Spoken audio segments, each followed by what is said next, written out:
Hello everybody. Okay, this is a video about forgiving the unforgivable. Now I do realize that in my video of compassion and forgiveness, I might not have touched on all the kinds of offenses that people throw away. Um, and of course you can't do that in one video. So in difficult videos, difficult emotional topics, we kind of talk about the situation without actually mentioning any examples, and that's what I did in my previous video about compassion and forgiveness. I'd like to expand a bit more now on more serious or different kinds of things that happen to us and so on. I got for this question the Seven of Swords inverted. Here it is.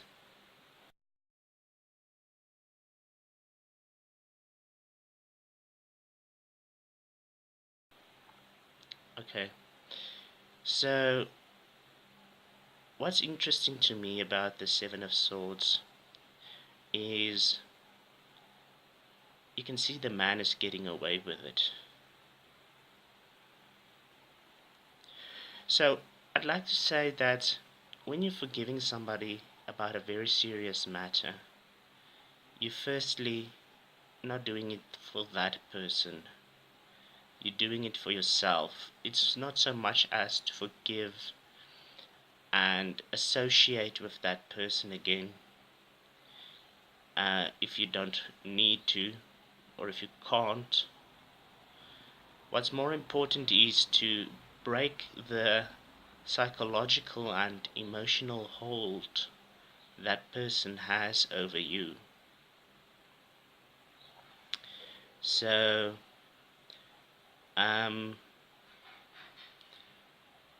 first of all, when we look at the card, we see the man sneaking away with the swords, but he's leaving two behind. So that means he's going to return. So I think what can help us with processing our feelings is to maybe get involved in the community to help people that have gone through the same things that we have gone through. That gives some kind of emotional release and peace, along with a feeling of accomplishment. And at the same time, we're making life better for other people. And on the other hand, if it's perhaps something different that people are doing to us, the card is inverted, right? So maybe we should make sure the man doesn't return for the swords, the other swords, because it looks like it could be a cycle. They put their swords out there, and this guy keeps stealing the swords. And if you don't have swords, you can't defend yourself. Or swords are also about words and ideas. So it's about expression. So maybe people take away something about you, your character, and the ability to express yourself. So whatever the situation may be, like I say, I'm talking about things without actually talking about them, and I'll try to make as much sense as possible. We need to, personally, if we're in a situation where it's still ongoing, find a way for the man or woman or whatever the case may be not to be able to come back to steal swords again, right? Because if the card is upright, they keep on stealing swords. While at his right foot, bottom right foot, you can see there's a cloud and there's a clash going on. So people are busy elsewhere, and perhaps the tents over there, the military tents, are empty. nobody is at home. And maybe we can make sure that people are safe. Like I say, go out in your community and make a difference. So we shouldn't give people reason to come back to us and cause more trouble. We should take away, because maybe that person is leaving those swords behind intentionally so that he can return. And we need to figure out why this person is doing that and how to break the cycle. Of course, professional advice.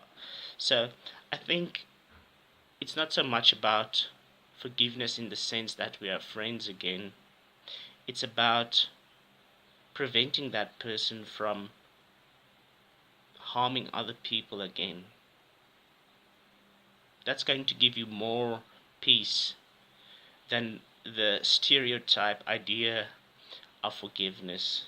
Yes, you forgive the person, but you do it for yourself. It's a selfish act in some cases to forgive somebody, because you're doing it for your own sanity.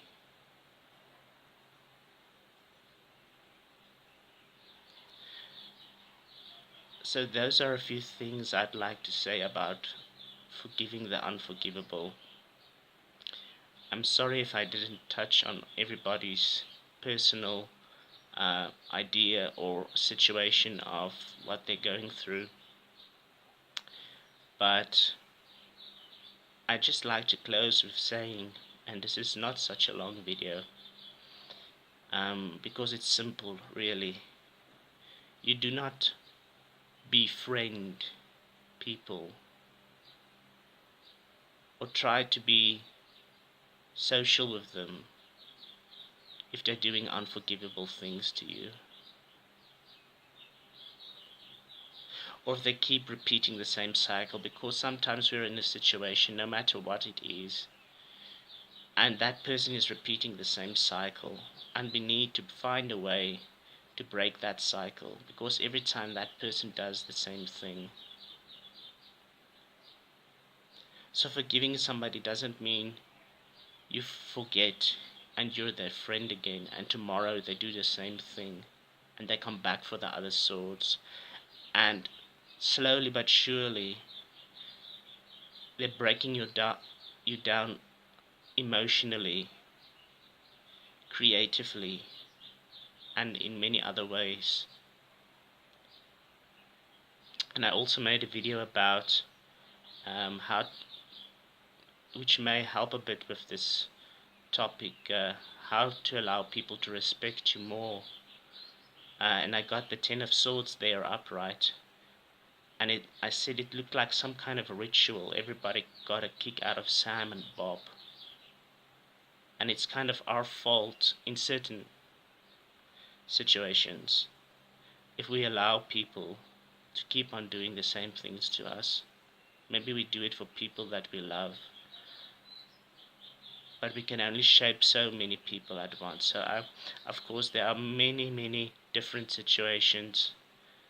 Yours may be completely different than mine or Sally's, and serious, and requires different solutions. But I think in the Seven of Swords we can clearly see that this is evil or very bad, and it needs to stop. That cycle needs to stop, because that person may leave you alone right now, but if you don't bring them to justice, if they need to be brought to justice, they're going to do that to somebody else. So you're going to get more peace from knowing that that person can't do that to somebody else. So get the authorities involved if it's necessary, whatever the case may be, whatever your situation may be. And don't let them get away with it, because this is what haunts us. That person is still out there doing the same things. And I don't want to repeat myself again, but get involved in the community and help people with similar circumstances than yours. It's going to shape you. If you're rich and so on, it's going to help you not just to contribute financially, but also emotionally, and put in your personal time and help people. So that's justice, and that's you making life better for other people, and that is healing in its own way. So those are a few ideas, but we don't forgive people for unforgivable uh, offenses, and you're going to have to be the judge of what's forgivable and unforgivable. But we don't forgive people for unforgivable offenses. We don't trust them again. We don't forget what they've done, because they're going to do it again, especially if they're mentally ill or they have some kind of problem. You can't reason with those kind of people because they're trapped and they're not well. But you do find a way. I was going to look up the word, what it means in original Greek or Latin, forgiveness, but I didn't want to burden you or irritate you with empty words and empty quotes, because this is not what we want when we're talking about a serious topic. So, okay, those are a few ideas. This is what worked for me.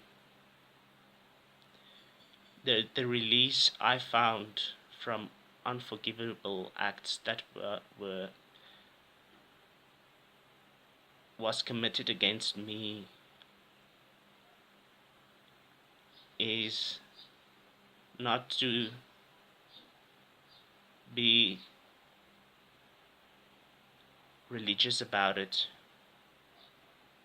maybe, or you could if you wanted to, but I find that if you forgive in a certain stereotype sense of way, that your pain becomes more instead of better. The injustice screams out louder than it would have if you just hated the person, but you don't hate the person because that's not good for you. You need to find a way to cut the cord, because it's like there's a cord between you and that person, and it's not what you want, and you need to find a way to quench the anger or express it or focus it in a logical way that will free your mind and your heart. Okay, that's all from me.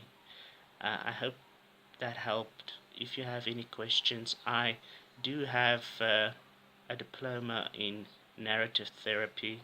I might not be the best counselor. I certainly didn't study years to become a psychologist, but if you have any questions, uh, you can email me at whitedragon at gmail.com with an extra W at the beginning and an extra N at the end of White Dragon. So maybe we can have a conversation. If you have any questions about the tarot or this video, I'll try and help as best I can, or I'll try and refer you to somebody that can help.